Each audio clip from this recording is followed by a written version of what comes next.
Olá, meus amigos. Esta é uma iniciativa da DED.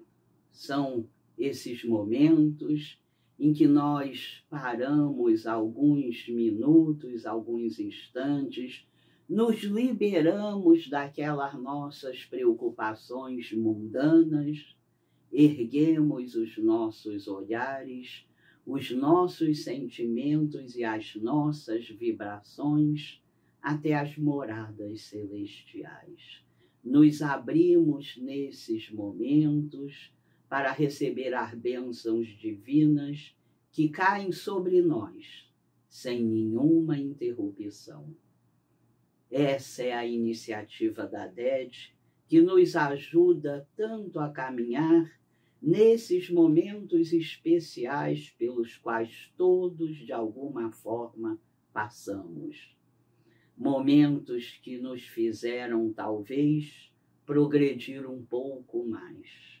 Momentos que nos fizeram, talvez, refletir sobre aquelas mudanças necessárias no nosso íntimo, no nosso jeito de agir, de pensar e de estar, mais uma vez, aqui na Terra. Agradecidos a Deus, imensamente agradecidos à espiritualidade, nós, nesses momentos, costumamos também conseguir nos elevar, mesmo que seja apenas um pouquinho. Para essa nossa conversa, eu queria focalizar no Evangelho de Lucas uma passagem muito especial. Lucas também é muito especial. Foi Lucas que primeiramente definiu nossa Mãe Santíssima Maria como a Maria do Perpétuo Socorro. A nossa mãe imensamente compadecida. A nossa mãe que tem uma legião de espíritos puros, que desce a todos os lugares, que visita todos os lugares do mundo espiritual, recolhendo com imensa misericórdia todos que têm necessidade desse socorro. Lembrar sempre que a misericórdia divina não deixa ninguém de lado. Façamos o que fizermos, tenhamos cometido as falhas que tenhamos, todos são socorridos e ninguém mais personifica mais esse socorro, esse perdão imenso que cobre a todos do que a compadecida, do que Maria, a mãe de todos nós, a Maria do Perpétuo Socorro. Então foi Lucas que primeiro definiu Maria dessa forma tão certeira. E é no Evangelho de Lucas que hoje eu quero focalizar um evento, um momento daqueles maravilhosos que Jesus dividiu com os pescadores.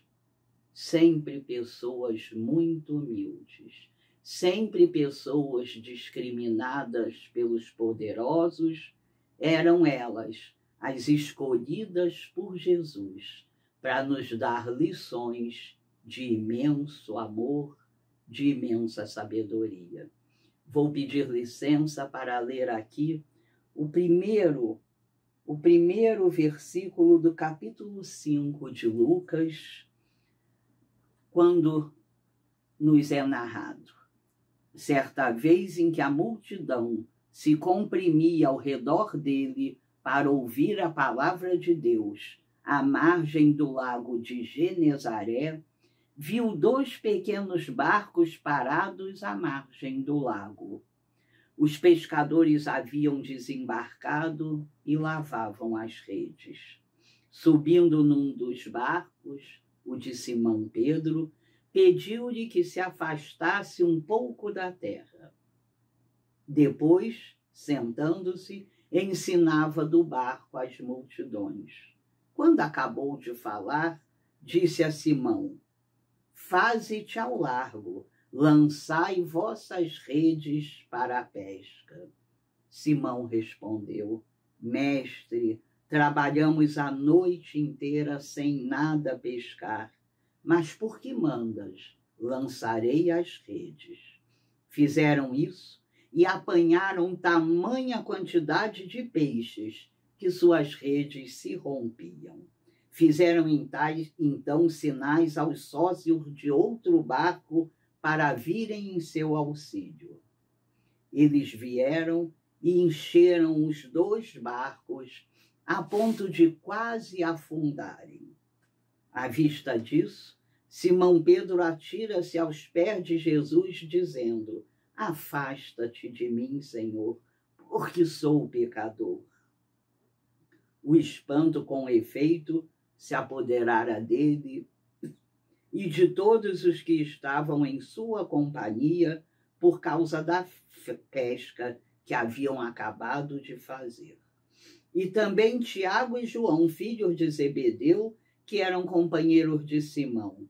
Jesus, porém, diz a Simão: não tenhas medo, doravante serás pescador de homens. Então, reconduzindo os barcos à terra e deixando tudo, eles o seguiram. Então, nós vemos esse episódio, não é, de uma beleza tão grande, chamado de a pesca maravilhosa. É bom refletir um pouco mais sobre essas nossas leituras da Bíblia, do Evangelho, sobre essas maravilhas que nos são trazidas e que, quando nós nos abrimos, tocam o nosso coração. Esse era Pedro. Pedro já conhecia Jesus. Pedro já tinha testemunhado algumas curas de Jesus. Pedro já tinha algum conhecimento superficial de Jesus. Mas a partir desse momento, a partir da pesca maravilhosa, como é ali relatado, Pedro larga tudo e segue Jesus de uma forma exemplar. Naquele instante, Pedro tinha feito a sua adesão a Jesus. Conforme o tempo vai passando e os testemunhos vão acontecendo, Pedro se converte realmente ao nosso Mestre Jesus. É um dos maiores exemplos de conversão.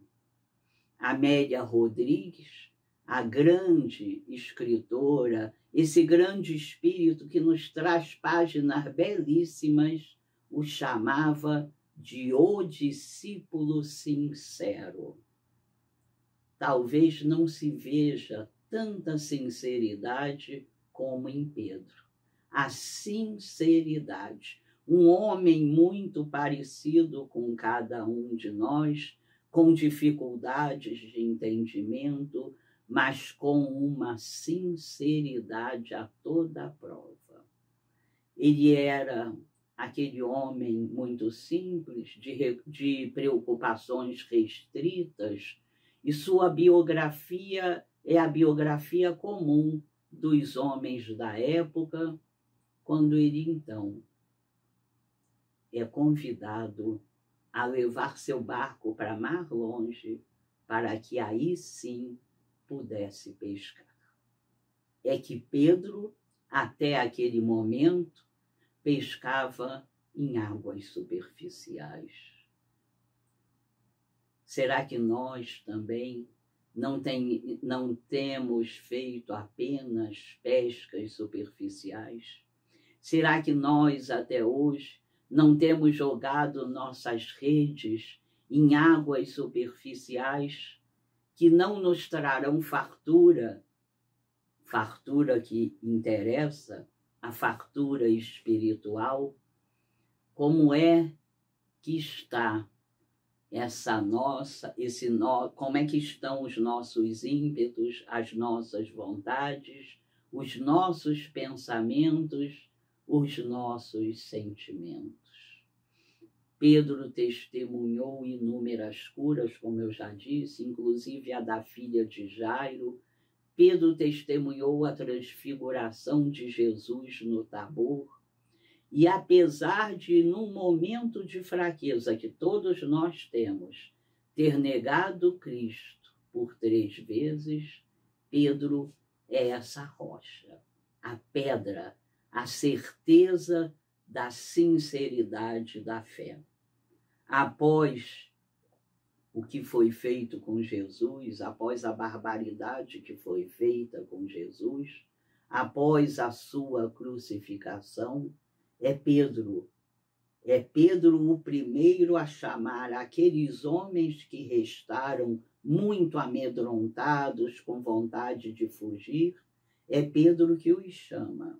É Pedro que os reúne, começando aquela obra belíssima chamada, conhecida por nós como a Casa do Caminho.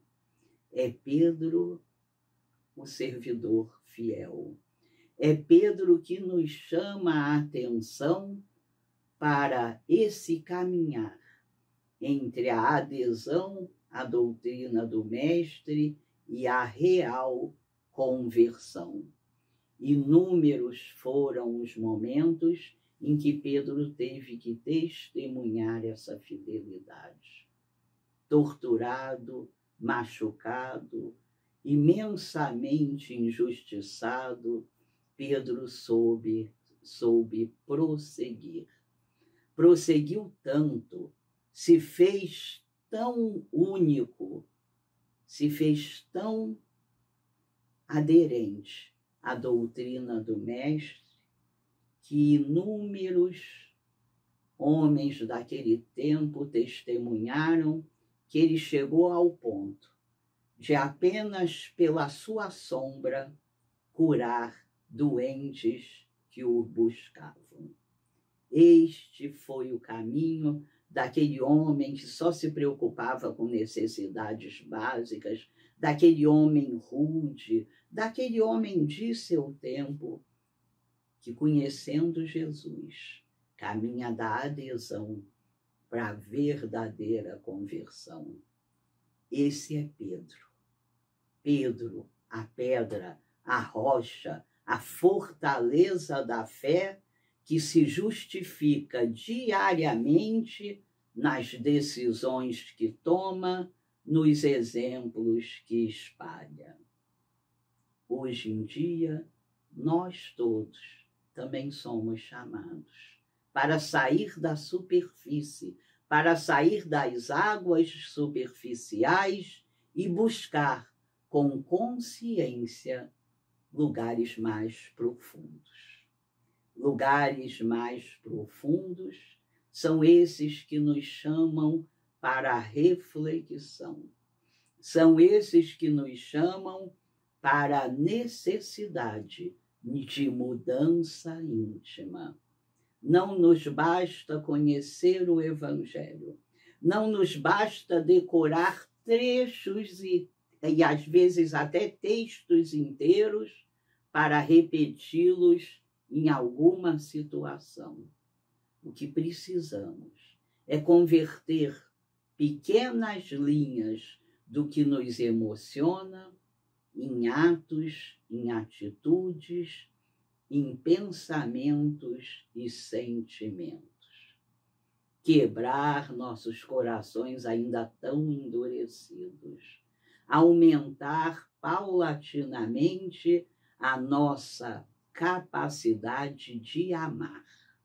Para isso viemos tantas vezes, para isso viremos ainda tantas outras vezes, e talvez agora, com a doutrina espírita nos iluminando como nos ilumina, com a doutrina espírita nos ajudando a caminhar, mesmo nos momentos mais difíceis, talvez agora possamos fazer o caminho que Pedro tão bem exemplificou.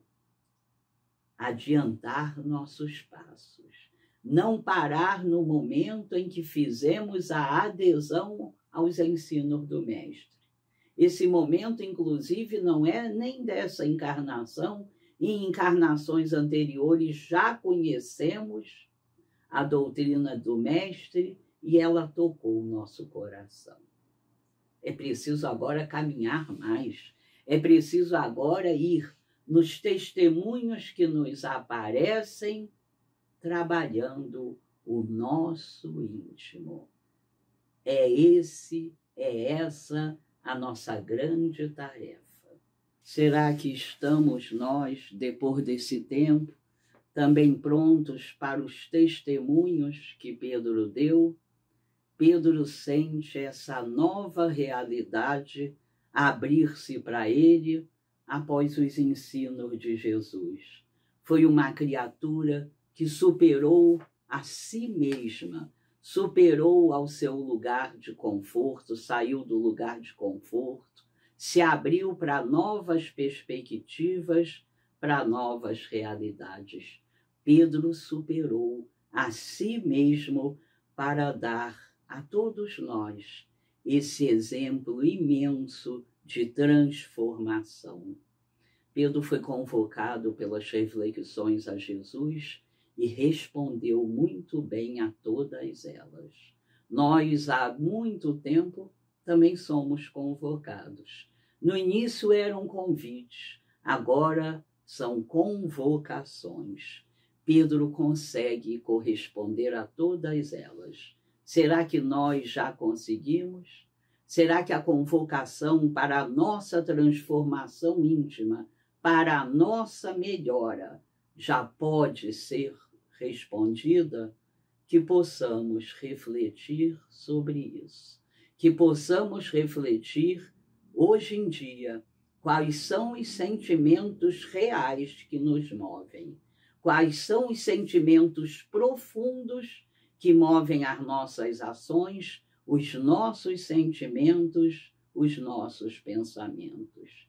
Sigamos firmes, sigamos ancorados, acolhidos pelo amor divino, por essa bendita doutrina, para fazer o caminho necessário, a caminhada necessária da adesão para a conversão aos ensinos do Cristo. Sigamos imensamente gratos pela certeza de que somos absolutamente todos filhos amados de Deus. Muito obrigada.